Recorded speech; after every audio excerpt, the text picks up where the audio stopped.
ایک چھوٹے سے گاؤں میں احمد نام کا ایک غریب مگر نیک دل نوجوان رہتا تھا۔ اس کے والد کا انتقال بہت پہلے ہو چکا تھا اور وہ اپنی بیمار ماں کے ساتھ ایک کچی جھونپڑی میں زندگی گزار رہا تھا۔ احمد دن بھر لوگوں کے کھیتوں میں کام کرتا، لکڑیاں کاٹتا اور جو کچھ ملتا اسی پر صبر کر لیتا۔ غربت سخت تھی مگر احمد کی زبان پر کبھی شکوہ نہ آیا۔ وہ ہر نماز کے بعد دعا کرتا، یا اللہ مجھے حلال رزق دے اور صبر کی توفیق عطا فرما۔ ایک دن گاؤں میں شدید قحط پڑ گیا، لوگوں کے پاس کھانے کو کچھ نہ رہا۔ احمد کے گھر بھی کئی دن چولہا نہ جلا، ماں کی کمزوری بڑھنے لگی۔ اس رات احمد بہت رویا مگر پھر وضو کر کے سجدے میں گر گیا۔ اس نے دل سے دعا کی اور اللہ پر اپنا معاملہ چھوڑ دیا۔ اگلی صبح ایک اجنبی مسافر گاؤں میں آیا۔ وہ راستہ بھٹک گیا تھا اور بھوکا بھی تھا۔ احمد نے اپنی آخری روٹی اس مسافر کو دے دی۔ مسافر نے حیرت سے پوچھا، بیٹا تم خود غریب ہو پھر یہ قربانی کیوں؟ احمد نے کہا، اللہ بہتر دینے والا ہے۔ وہ مسافر دراصل ایک بڑا تاجر تھا۔ اس نے احمد کی ایمانداری اور نیکی دیکھ کر اسے شہر میں کام کی پیشکش کی۔ کچھ ہی عرصے میں احمد کی زندگی بدل گئی۔ اس کی محنت، سچائی اور دعا کی برکت سے اللہ نے اسے رزق میں وسعت دی۔ احمد نے سب سے پہلے اپنی ماں کا علاج کروایا اور پھر گاؤں کے غریبوں کی مدد شروع کر دی۔ وہ ہمیشہ کہتا، صبر اور دعا وہ خزانہ ہیں جو کبھی ختم نہیں ہوتے۔ دل نوجوان رہتا تھا، اس کے والد کا انتقال ہو چکا تھا اور گھر کی ساری ذمہ داری احمد کے نازک کندھوں پر آ گئی تھی۔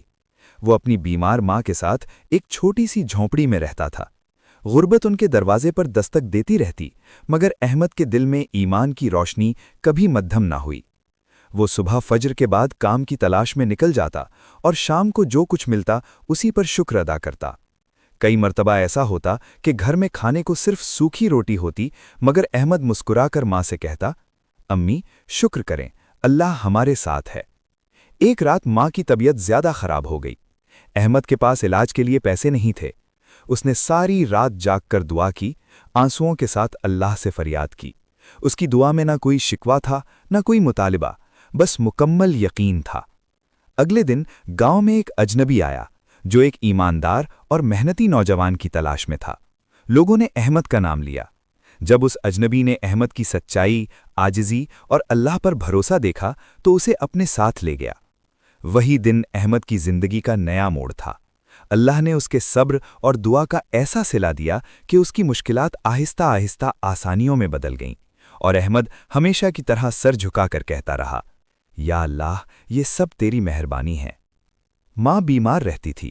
احمد دن بھر محنت مزدوری کرتا، کبھی کھیتوں میں کام کرتا، کبھی لوگوں کے گھروں میں پانی بھر دیتا اور کبھی بازار میں بوجھ اٹھا کر 2 وقت کی روٹی کا انتظام کرتا۔ وہ خود تھکا ہوا ہوتا مگر ماں کے چہرے پر سکون دیکھ کر اس کی ساری تھکن اتر جاتی۔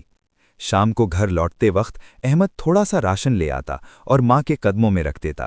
ماں دعا دیتی، بیٹا اللہ تجھے اپنے حفظ و امان میں رکھے۔ احمد ہر رات سونے سے پہلے اللہ کا شکر ادا کرتا اور کہتا، یا اللہ جو تو نے دیا ہے وہی میرے لیے کافی ہے۔ ایک دن سخت بارش ہوئی اور احمد کو کام نہ ملا۔ گھر میں فاقہ تھا، ماں کی دوا بھی ختم ہو چکی تھی۔ احمد کا دل گھبرا گیا مگر اس نے ہمت نہ ہاری۔ اس نے وضو کیا، 2 نفل پڑھے اور اللہ پر مکمل بھروسہ کیا۔ اسی رات اللہ نے اس کی دعا قبول کی اور اس کی زندگی میں ایسا موڑ آیا جس نے اس کی تقدیر بدل دی۔ اگر آپ چاہیں